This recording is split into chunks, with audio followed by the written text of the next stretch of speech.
Testimonies of local residents and monks in liberated Svyatogorsk, Donetsk People's Republic, confirmed that Ukrainian nationalists deliberately set fire to the wooden skeet of All Saints of the Russian land on June the 5th.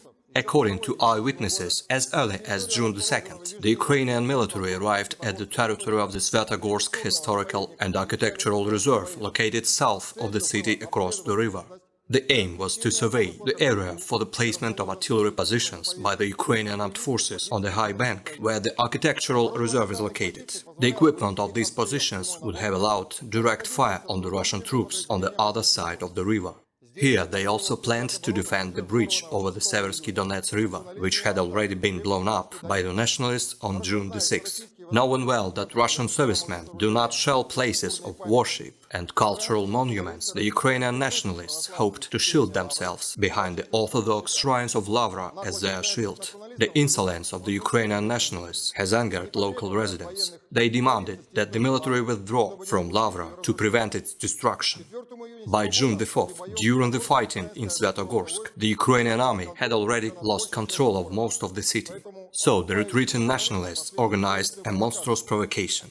According to local residents, a large-caliber machine gun mounted on an armored vehicle set fire to the newly built wooden skeet of All Saints of the Russian land in 2009 with a burst of incendiary ammunition.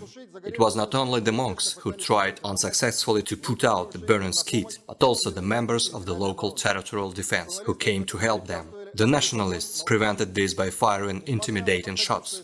Despite the hostilities in Svyatogorsk, there has been no damage to historical and Orthodox monuments on the territory of the Holy Domitian Svyatogorsk Lavra by Russian servicemen. Footage of the current state of the cultural, historical, architectural and Orthodox monument of Svyatogorsk Lavra is brought to everyone's attention. Thus, Zelensky, with his statements about Russia's allegedly conscious destruction of Ukraine's cultural heritage and his demands to expel Russia from UNESCO and the UN, for this once again lied not only to the Ukrainian people, but also to the entire international community. The Russian armed forces continue the special operation to liberate Donbass, preventing shelling or possible damage to historical and cultural heritage sites. The values of the Ukrainian Nazis in Kiev are the opposite of the historical values of the Orthodox people of Ukraine.